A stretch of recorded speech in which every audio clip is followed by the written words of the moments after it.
E aí, galerinha, bom dia para vocês. Vamos lá na nossa física aí diária, né? Dizer para vocês que a gente está à disposição. Pode me chamar no WhatsApp, utiliza as mídias que vocês têm. Entra no meu canal lá no YouTube para quem ainda não tá. Lá eu tenho material não só de física, pessoal, tem material de matemática, de estatística, de outras coisas voltadas para engenharia. Fica à vontade de entrar lá, se inscreva lá no canal lá. Procura no YouTube aí, Prof. MSC Fabrício Nascimento Silva. Se inscrevam lá que tem muita coisa legal lá para vocês, tá? No mais, vamos lá, para a gente terminar aí o livro de vocês aí, da revisão zona nossa de movimentos, ficou faltando a gente falar então da composição de movimentos, que é basicamente o lançamento oblíquo e o lançamento vertical, ou como queira, o lançamento parabólico, vamos dizer assim, né? E aí, para começar, então vamos lá, né? Primeiro, a composição de movimentos. Para a gente entender isso aqui, vamos imaginar a seguinte situação. Você tem um barco que está aqui num rio, então o rio está aqui descendo, né? O rio está descendo, e você tem um barco navegando nesse rio. Então, tem como eu analisar o deslocamento que ele realiza, tem como analisar a velocidade com que ele anda, mas tem algumas considerações a serem feitas. Quais? Eu tenho a velocidade da correnteza, eu tenho a velocidade do barco e tem alguém que pode estar parado na margem observando esses movimentos. Então, primeiro, o deslocamento total vai ser sempre o deslocamento relativo a alguma coisa, mais o deslocamento que a gente chama de arrastamento, ou seja, nesse caso nosso do barco, é o deslocamento da correnteza. Então, por exemplo, qual que é o deslocamento que ele está executando em relação a quem está na margem, ou em relação à água, como queira, o movimento que ele faz, e o deslocamento relacionado à correnteza. E aí, então, para achar o deslocamento total, tem que saber por isso daqui. Agora, para ficar bem claro, pessoal, eu vou colocar só na velocidade, mas para o deslocamento obedece do mesmo jeito. Da seguinte forma, eu coloquei a soma dos dois aqui, mas não significa necessariamente a soma. Eu vou somar sempre quando eu tiver os dois apontados no mesmo lugar. Para quem acompanhou aquela aulinha online nossa, aí na semana passada, lembra que a gente falou sobre vetor? E a gente falou o seguinte, quando você tem dois vetores que têm mesma direção e mesmo sentido, como que eu calculo a resultante entre eles? Somando os dois. Quando eu tenho dois vetores que têm mesma direção e sentidos opostos, como que eu acho a resultante entre eles? Subtraindo. E quando eu tenho dois vetores que o ângulo entre eles é 90 graus, ou seja, eles são perpendiculares entre si, eu acho a resultante jogando o teorema de Pitágoras. Partindo disso daí, então lembra o seguinte, tanto a velocidade relativa como o deslocamento relativo da seguinte forma. Se eles estão se movimentando na mesma direção, exemplo, o barco está andando no mesmo sentido que a correnteza leva o barco. Então quer dizer que a correnteza, a velocidade de arrasto está para cá e o movimento do barco também está para lá, ou seja, os dois estão para o mesmo lugar. Então o que eu faço com esses dois? Somo os dois, tanto na velocidade como no deslocamento. Agora, se o barco está andando para cima, a correnteza logicamente está levando a água para baixo. Um está contra o outro. Então quer dizer, como que eu acho a velocidade total? Subtraindo. Como que eu acho o deslocamento total? Subtraindo. Certo? Agora, e se eu tenho então o meu barco andando em perpendicular à margem, ou seja, em relação à margem, né? E a correnteza está aqui descendo o rio normal. Então formou um ângulo de 90 graus. Como que eu acho a resultante? Teorema de Pitágoras. Certo, pessoal? Então isso aqui nada mais é do que vetores. Só que a gente tem que entender isso. Agora, gente, nessa última situação aqui que é 90 graus, que é exemplo, o movimento do barco está perpendicular à correnteza, ou seja, o movimento em relação à margem, em relação a outra coisa, é perpendicular ao arraste, vocês têm que lembrar o seguinte, o tempo de arraste aqui não leva em consideração porque a correnteza não está levando ele. É o movimento dele que está em direção à margem, por exemplo, do barco. Sendo assim, nesse caso, a velocidade é igual a ΔS sobre ΔT, porque eu não tenho aceleração. Então eu tenho que, para achar o tempo, é só pegar o comprimento que ele está andando e dividir pela velocidade relativa em relação à margem, em relação ao objeto que eu estou observando. Beleza? O que mais que a gente tem que falar? Movimento parabólico oblíquo. No movimento parabólico oblíquo, coloquei os dois juntos aqui, porque eles são muito parecidos, e dividi aqui em 4 partes, basicamente, em 4 partes, em que a gente quer discutir algumas coisas. Então, a primeira coisa que eu quero discutir, essa daqui é a equação da função horária das posições do movimento uniforme variado, certo? E você vai utilizar ela porque eu estou falando em relação à altura. Agora, se eu estivesse falando em relação à distância na horizontal, o que a gente tem que saber, pessoal? No movimento parabólico, no movimento oblíquo, ele movimenta na vertical em movimento uniforme variado, mas na horizontal, aqui no eixo horizontal, ele movimenta em movimento uniforme. Ele não tem aceleração aqui, ele tem só ali na frente. Sabendo disso, então, para achar a altura, eu utilizo aquela formulazinha. Só que a gente tem que saber o seguinte, para achar o tempo de queda. Estou soltando um objeto. O objeto não estava parado, ou o tempo de subida, que seja. O objeto não estava parado, então eu pego essa fórmula, eu tenho que a minha posição inicial é zero, tenho que a minha velocidade inicial é zero, e isso daqui então vai zerar, vai sobrar então que a minha altura vai ser gravidade vezes o tempo ao quadrado sobre 2. Isolando o tempo aqui, né, vai ficar 2h, passa o g dividindo, 2h dividido por g igual a t ao quadrado. Ou seja, tira o quadrado, põe raiz do outro lado, para achar o tempo, então raiz de 2 vezes a altura dividido pela gravidade. Isso aqui então eu acho o tempo de queda, ou que seja o tempo de subida, como queira, que a gente vai falar depois sobre ele ali de novo. Isso no movimento que a gente está falando, no movimento parabólico. Agora, pessoal, lembrem-se que quando a gente está trabalhando com vetores, eu tenho um vetor inclinado, igual quando eu tenho um lançamento, a velocidade vai estar inclinada, ou seja, eu lancei, o objeto saiu com velocidade inclinada, eu tenho que decompor esse vetor em dois. Então esse vetor inclinado, ele vai ter uma decomposição, que ele vai virar um vetor no eixo x e vai virar um vetor no eixo y, que a gente chama de Vx, Vy. Então esse vetor é decomposto em dois outros. E ele formou um ângulo aqui que é horizontal, ó, esse vetor, que é o ângulo θ. Correto? Primeira coisa que eu tenho que saber, se eu colocar, pessoal, esse vetor Vy aqui, ó, ele não formou um triângulo? Ou seja, hipotenusa ao quadrado, soma dos catetos ao quadrado. Esse aqui é o Vy, Vx, esse Vy, esse aqui é o V. Então, eu posso responder daquele jeito ali e achar qual que é a minha velocidade total. Ou seja, qual que é a minha velocidade realmente, utilizando a velocidade da horizontal e da vertical, que é o Vx e o Vy, usando o teorema de Pitágoras. Outra possibilidade. Lembra lá da trigonometria, da matemática, que vocês aprenderam na primeira regrinha do seno e do cosseno, que seno é cateto oposto sobre hipotenusa e cosseno é cateto adjacente sobre hipotenusa? Se eu pegar esse triângulo aqui de novo, ó, vou até mudar o Vx de lugar para ficar bem claro para vocês. Ó. O Vx é esse daqui, né? E esse daqui é o V. Então observa bem, meu ângulo θ aqui, ó. Quem que está oposto a ele, não é o Vy? A hipotenusa não é o V? Então esse daqui é o que? Adjacente.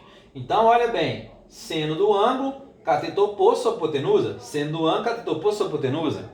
Isolando o Vy, só multiplicar cruzado, então o Vy vai ser o V vezes o seno do ângulo. E o Vx, eu uso o cosseno, né? Cosseno é igual a cateto adjacente sobre hipotenusa. Vx sobre V, isolando o Vx vai ficar V vezes cosseno. Certo? Então essas duas equações são as decomposições vetoriais daquele vetor velocidade quando ele está inclinado. Tudo questão vetorial, pessoal. A gente comentou naquele dia da aula online, quem não estava presente, aconselho que depois vocês possam pedir, a gente explica isso aqui se for o caso de novo. Fala que precisa que a gente discute vetor de novo com vocês, tá? Continuando. E para calcular qual que é a altura máxima, pessoal? Qual fórmula que você utiliza? Torricelli. Então, velocidade final ao quadrado igual a velocidade inicial ao quadrado, menos, porque ele está subindo, 2 vezes a gravidade vezes a altura. Por que que aqui eu estou colocando Vy? Porque eu estou olhando o movimento na vertical. Quando eu olho vertical, Vy. Quando eu olho horizontal, Vx. Beleza? E aí vamos lá então. Na altura máxima, a velocidade não é zero? Não é o ponto que ele vai estar subindo e ele para depois descer? Então, isolando aqui o h, você vai chegar na formulazinha então que o h é Voy ao quadrado sobre 2 vezes g. Agora, pessoal, o que tem que ficar bem claro? O Voy, a gente não viu que é V vezes seno de θ? Então, Voy é Vo vezes seno de θ. Então, para achar a altura máxima, é só pegar a velocidade inicial vezes o seno do ângulo formado ao quadrado dividido por 2 vezes a gravidade. E aqui eu acho então qual que é a minha altura máxima.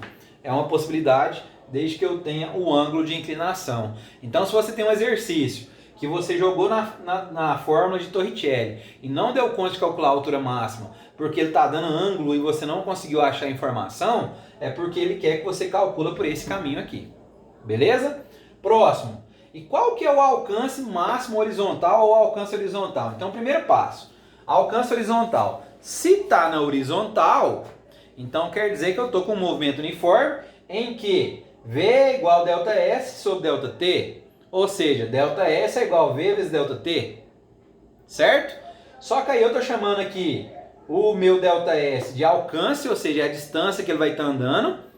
O meu VO é VOX, a minha velocidade é VOX, por quê? Porque está no eixo horizontal. E o meu tempo aqui, então, é o tempo que eu quero que... Você pode ver que eu coloquei um T maiúsculo, porque ele sai dessa fórmula aqui, que é o tempo do movimento. Certo? Então, eu vou falar das duas ao mesmo tempo. Então, primeiro, por que saiu esse T aqui? Por que ele virou essa coisa aqui? Vamos lá. Aqui, vocês podem lembrar que essa daqui é a colocaçãozinha V igual a VO mais AT. Só que como você está falando tempo de subida, então eu coloquei o negativo na fórmula, mudei o A pela gravidade, e como é subida, que velocidade você está olhando então? Velocidade em Y, que é o eixo Y, né? A velocidade da vertical.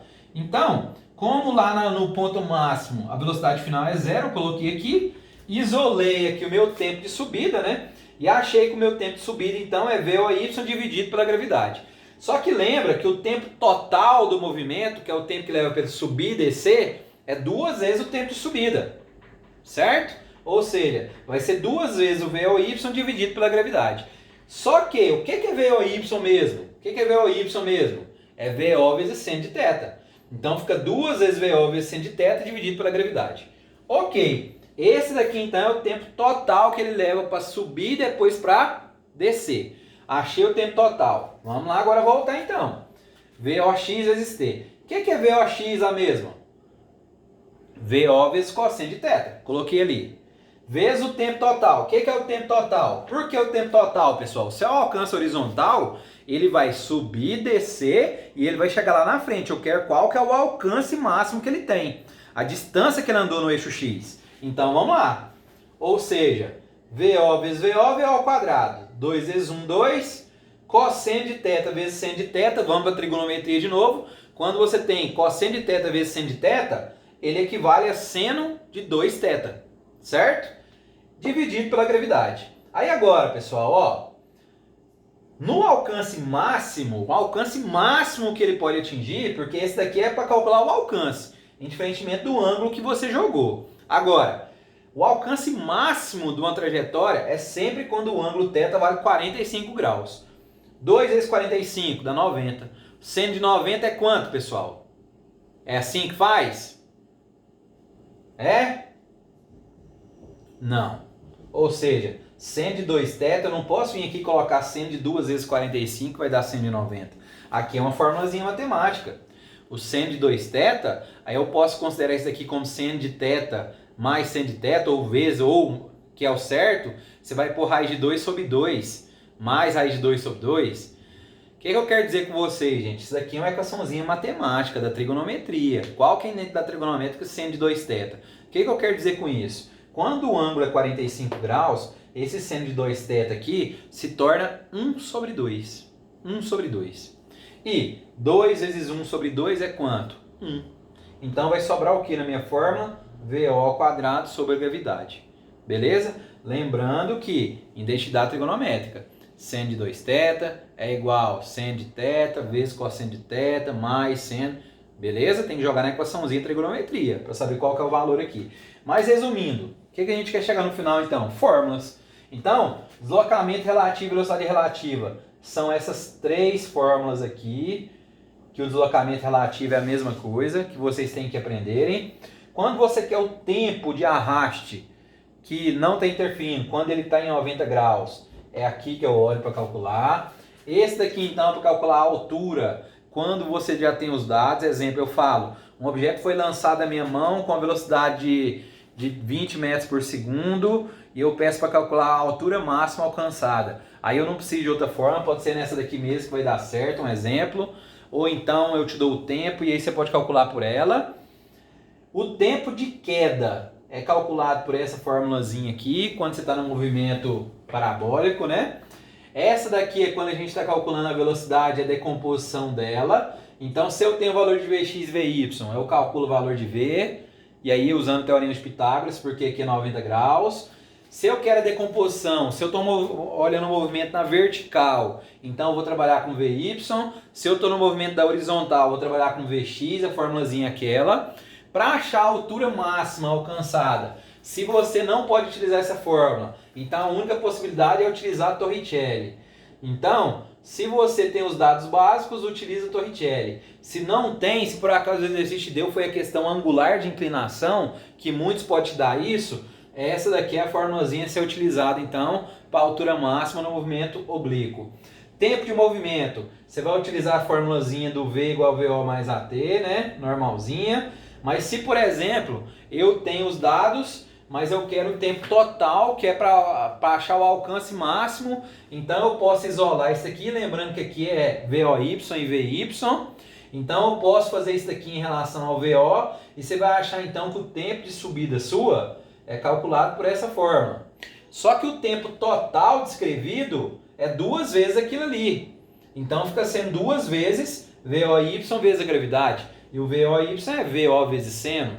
Então fica 2 vezes VOY vezes seno, né? Vezes gravidade, ou dividido pela gravidade. 2 vezes VO vezes seno do ângulo dividido pela gravidade. Qual ângulo é esse, pessoal? O ângulo de inclinação do lançamento, certo? E para terminar, o alcance horizontal, que você vai estar utilizando aqui a formulazinha básica da matemática, que é velocidade igual a ΔE sobre ΔT. ΔT, né? E aí a velocidade na horizontal, então é VOX.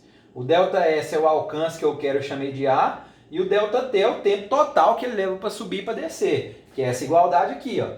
Aí eu isolei aqui agora, né? Isolei o A. Ficou VOX vezes o tempo total. Substituindo VOX, que é VO vezes cosseno, e o tempo total, que é 2 vezes VO vezes o seno, dividido pela gravidade, e utilizando a relação trigonométrica de seno de 2θ, que quando é 45 graus vira meio, não esquece, eu chego então nessa equação aqui para o alcance, indiferentemente do ângulo, pode ser qualquer ângulo, e chego nessa fórmula aqui, ó, para o alcance máximo, que é o que muito exercício pede. Aí, pessoal, para vocês entenderem, vou dar um exemplo para vocês aqui, vou apagar aqui, tá? Vou apagar aqui, vamos conversar aqui rapidamente.